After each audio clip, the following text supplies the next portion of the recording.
national referee, EAC versus Benilde. Good to have you with us on a Wednesday afternoon. Martin Avia alongside the Stinger Ray ng Batak. Mamaya-maya po makakasama natin ang dalawang courtside reporters natin, Christine San Agustin and Stephanie Benito. Now, Benilde again, they need this more, Ray, to secure a Final Four spot and just to get more wins in the season that will enable them to get a higher standing. Kasi ang inahabol nila dito, hindi pa nila alam kung ano mangyayari sa ibang games. Kasi meron pa silang inaabangan, which is yung second game nga natin, Martin, na nagkahabol itong Heavy Bombers sa Final Four. At ito yung delikado para dito sa Benilde Blazers.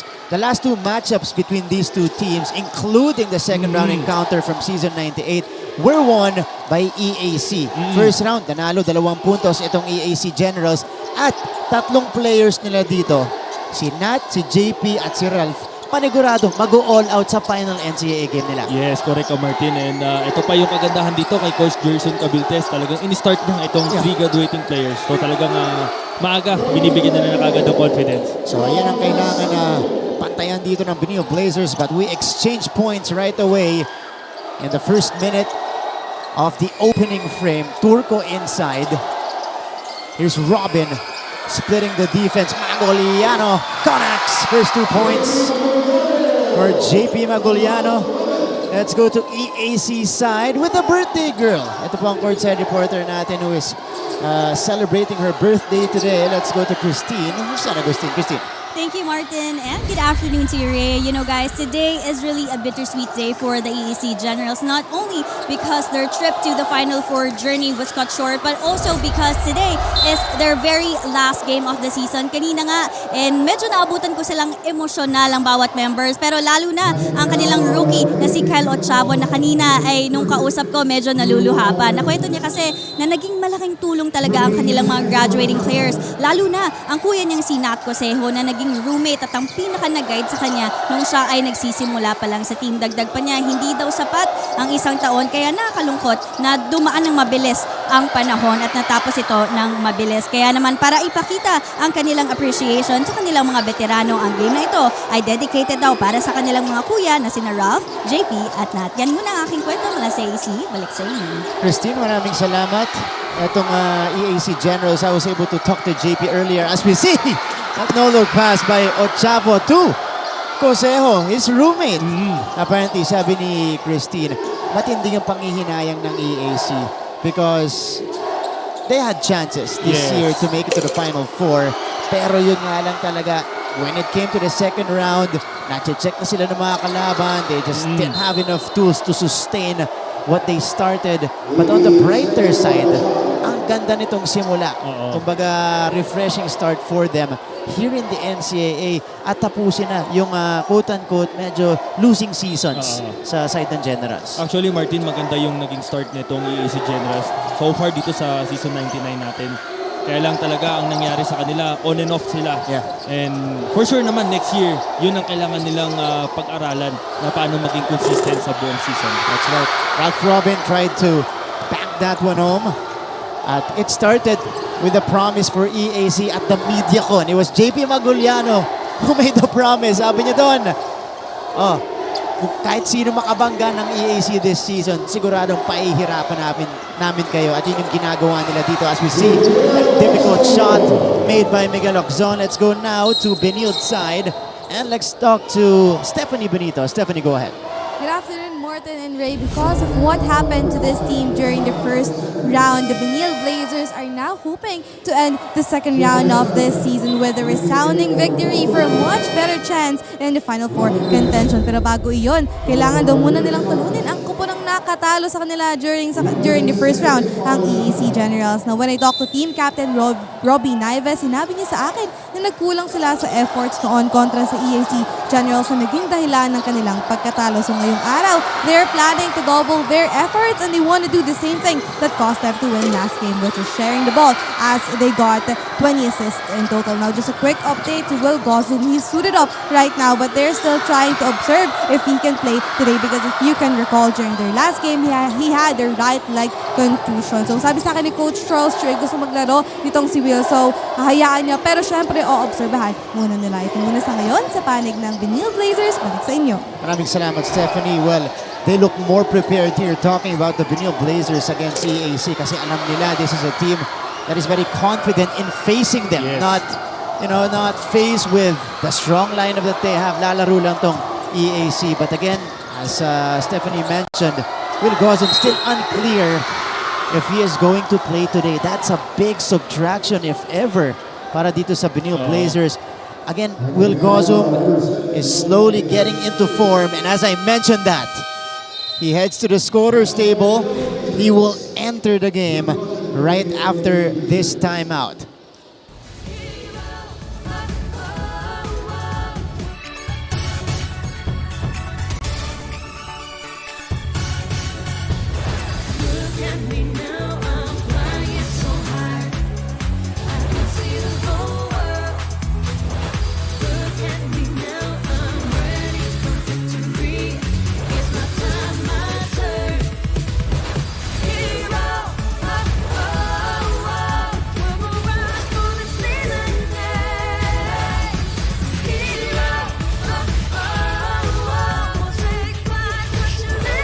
NCAA Season 99 on GTV. First round meeting between these two teams was last October 20. And again, it was EAC squeaking by the Blazers that time. 78-76 yung final score natin, Ray. Ito yung game na may chance dapat ang CSB Blazers na may panalo itong game. Doon sa play ni Miguel Locson, kaya lang nagkaroon siya ng turnover doon. And itong EAC General naman, nagkaroon ng fast break point doon kay Nat Coseo. But then again, Martin, no, itong CSB, parang ito yung kontrapelo nila ang EAC Generals. Kasi katulad nga ng nabanggit mo kanina, very confident itong EAC Generals pagkakalaban itong CSB Blazers. Dahil last season, naalala ko, natalo ng EAC ang Benilde. Kahit losing year yon para dito sa EAC. Diba? Nat Coseo exploded in that game right after his MVP performance in the All-Star game. So alam mong kumpiyansa itong EAC kahit anong record nila. And I think doon, Martin, itong EAC Generals talagang naglalaro lang sila ng they were just enjoying the game and sinusunod lang nila yung sistema. Kaya minsan, yan yung mahirap kalaban na wala silang ka-pressure sa sarili nila. So ang tendencies talagang mataas ang chances nila na manalo sa game. That's right. Eto, sundot ni JC Luciano. Couple of fakes, able to fish a foul on Mark Sanco. Luciano steps into the free throw line, knocking down the first. Former team captain nitong EAC Generals. Ipinasa niya yung baton dito kay JP Maguliano in season 99. But Luciano in and out of the starting unit, still a very reliable player for Coach Gerson Cabilta. Speaking of the system, Ray, yan yung napansin natin dito sa EAC. Correct. Sistema, yung nagkaroon sila para sa team na to. And disiplina rin, nasundin yung sistema at all times. Kumbaga, naging mas well-organized itong EAC Generals under Coach Gerson Cabiltes, Martin. That's right. The Benilde Blazers dodging a couple of bullets here in the first frame. They get the ball back here. Miguel Zon on courts, missing his second three-point attempt. Ito na si Kyle Chavo, ang revelation point guard ni Coach Gerson. Nat Coseo, back sa labas. They go to JP. Back to Kyle. Kyle, couple of crossovers. Oh, what a feed. Coseo gets fouled, but that's a beautiful breakdown of the defense by Ochavo, setting up Coseo right down the middle. Yan yung yun yung magandang example doon, Martin, yung well-organized na sistema ni Coach Gerson. Nakita nila na may mismatch doon kay Ochavo, inatake ni Kyle yung mismatch yan, and then nakakuha pa sila ng foul kay Nat Coseo. Nakita sa atin doon ni Kyle yung niya, Mavs phenomenal days. Di ba? Couple of crossovers on an island. Ito si Nat Coseo again, graduating for EAC, his final game. Huling dalawang season niya sa NCAA. Talagang napakaganda ng kanyang pinakita. Yes. And again, this is gonna be his showcase to the next level. At ano rin to ha po, serviceable big man to na po pwede rin mag-elevate sa pros. And itong si Nat na nakikita ko sa kanya, Martin, kaya na rin maglaro ng small forward. Yeah. So, a bright future for Nat Coseo. And for sure, marami pa itong makikita pa natin siya sa ibang mga liga na talagang mas mag-i-improve pa siya. That's right. Robin Ive able to score. And he gets the whistle as well. Joshua Kahukom checking in for Migs Oczon. Miggy Corteza getting ready to enter as well. Ito na siya, papalitan. Si Mark Sango. So change of personnel for Coach Charles Chu. And his team continues to trail here in the first frame. Slow to get this engine going. And Naive misses the continuation. Here's Kylo Chavo, one of the top assist men of the league. Ochavo getting it to Robin. Robin guarded by Kahukom. Robin will attack. Steps back for three. Misfires. Ochavo out of nowhere tapping that ball, but it ends up with a player in green. Ito si Kahukom. Kahukom. Bounce pass. Corteza. Patented shot for Miggy Corteza. Paborito talaga ni Miggy Corteza yun, yung pick and roll and then short roll din siya. Kaya talagang pagka siya yung nakahawak dun sa paint, ang laki ng chances na may shoot na yung ball. And if you're the Benilde Blazers, you should look at this and treat this as a Final Four game, ano? Yes. Para makuha mo na yung feels bago tayo pumasok doon. Nice drop off. Arsaga though, misses from point blank. Isa pa, wala pa rin. Medyo may halong gigil na doon. Pati tayo ng hinayang. Ochavo, oh! Crossover! Maguliano, just too strong on the floater. Ganda ng pasa. We're seeing some fancy plays here in the first. Luciano secures the rebound. 9-8, back and forth we go. And that's Ochavo feeding Cosejo in transition. Pero mahirap kay Kyle pagka ikaw ang babantay sa kanya. Ang bilis ng bigla na lang nandun na sa ilalim tsaka biglang makakahanap na ng drop pass eh. Oh, lalim nung kuha doon ni Miggy Corteza. And we exchange baskets here. Corteza has scored 4 points upon his entry dito sa ating laban, but they still trail by a point.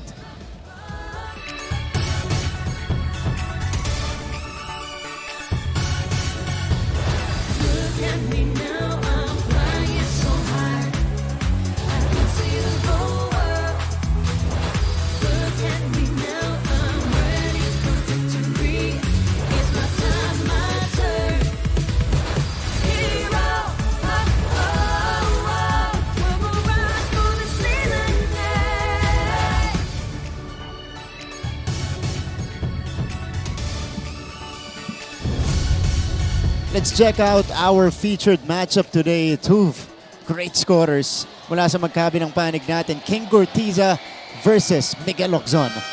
Ito dalawang players na to ang isa sa mga consistent scorer ng mga koponan nila. So makikita natin King Corteza and Miguel Oczon mamaya sa loob ng court na magsabay sila doon. So far kasi itong si King ngayon pa lang siya ipapasok. Usually comes off the bench. Para kay Coach Gerson, eto yung hanap sana. Ganda nung split ng defense neto ni Ochavo. Maguliano just couldn't finish that one.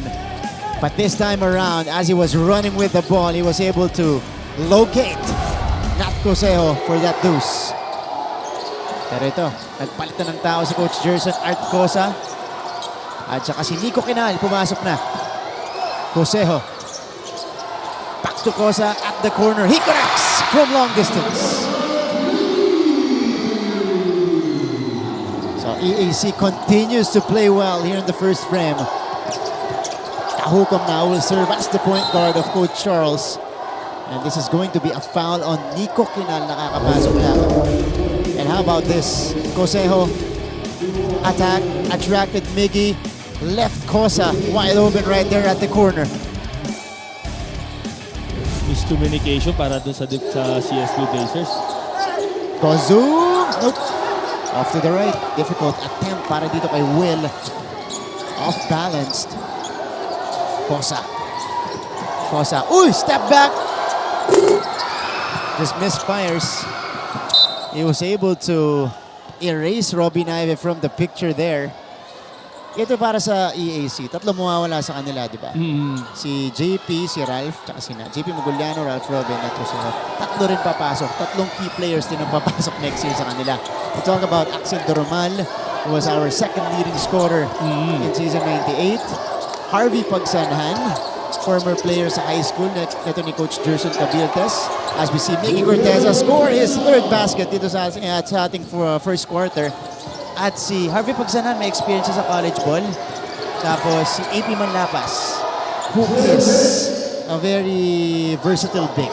So maganda yung recruitment next year ni Coach Gerson Cabiltes. And makikita natin talagang itong EAC Generals, Martin, talaga nag-i-improve na to. And much talagang organized team na siya compare mo sa mga last season nila. Oo. JP Maguliano able to hit the floater. So EAC staying solid here. A minute and a half remaining dito sa ating opening kanto. And that's gonna be another foul. Second one on Nico Kinal. Ito si JP blowing by Kozum and then hitting the floater. You know, he's not the fastest. He's not the shiftiest. Talking about JP Maguliano. Pero magaling siya, talaga siya tumiming. Lalo na pag inaabangan niya yung pantay niya. Another miss coming from Will. Gortiza nagmamadali. Gortiza. Still with it. Finding Umpad. What a pass. And that's gonna be a whistle on Will. Gortiza. That was a series of dribbles from him. Got in the paint and then able to locate Earl Umpad. Usually, yan talaga yung laro ni Earl Umpad. Siya yung rumoroll hard doon sa paint. And Earl Umpad, so far, maganda naman yung pinapakita niya sa koponan niya. Ang kailangan lang talagang i-improve nito ni Earl is yung kanang mas maging aggressive pa siya pagdating sa depensa. Kasi imagine mo, Martin, 6'7", 6'8 din si Earl eh. How much more kung aggressive talagang lahat ng drive dyan, may ilang talaga sa kanya. Alam mo si Umpad, bukod sa height niya na 6'8", I think he's listed at 6'8". Ang haba rin ng wingspan niya. Nakikita natin eh. Oo. So, again, kung mag-improve pa to, this will bode well for his basketball career.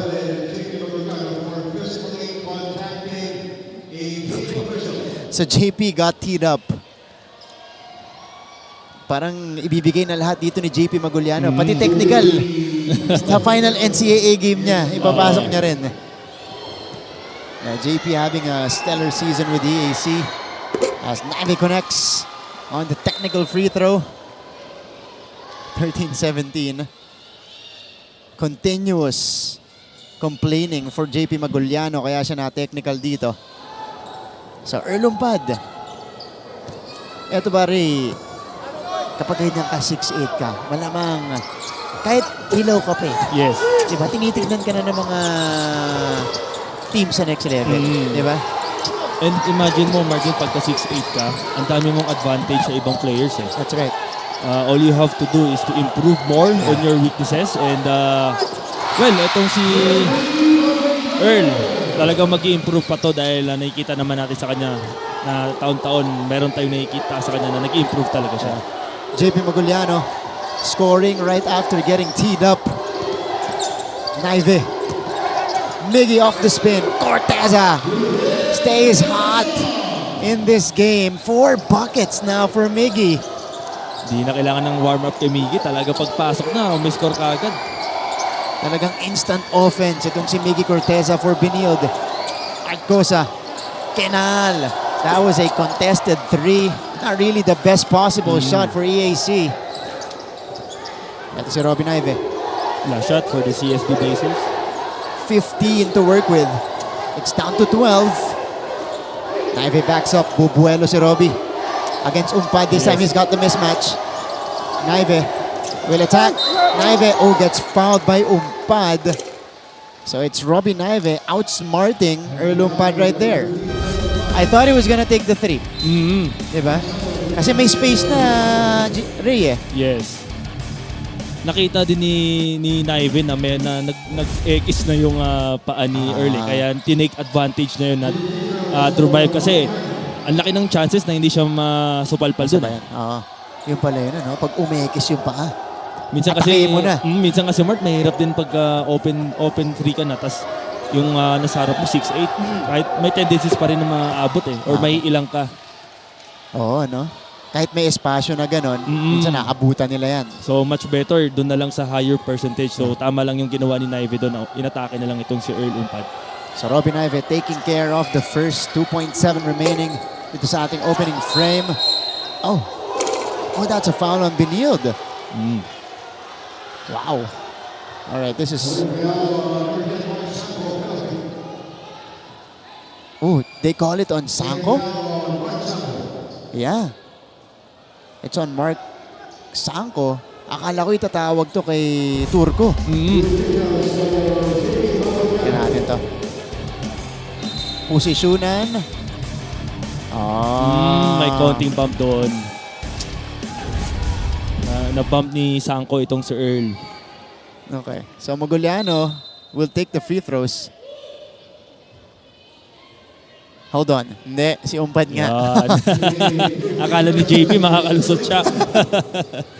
So it's Earl Umpad who will be taking the free throws. Hold on. We will clarify another thing here as our officials convene again. Teka. Sino ba talaga ang taya? Ito. Let's check this one out. Oh, kung ang foul kay Sanko, si Umpad dapat ang mag-free throw. Yes. Kasi sila yung magka-contact doon.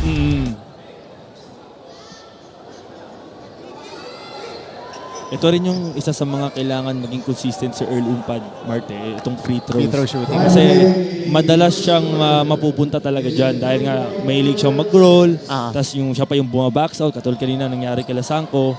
So, 80% of the game talagang siya mapupunta siya doon sa free throw line na yun. He's gonna get fouled a lot. Oo. Ang ginawa pala nila kanina, Ray, dinagdagan nila yung, or inayos nila yung oras dito. So only 2.4 seconds remaining. Okay. The first free throw falls for Umpad, Erlan Umpad. Dami na itong pinanggalingan. I think he had a brief stop with LPU and then NU before going to EAC's camp. 21-16. The trigger man will be Akoy Marquez. Enough for a heave right here for Benilde. Sanko. So that's how we will end the first 10 minutes of action. It is the EAC Generals with a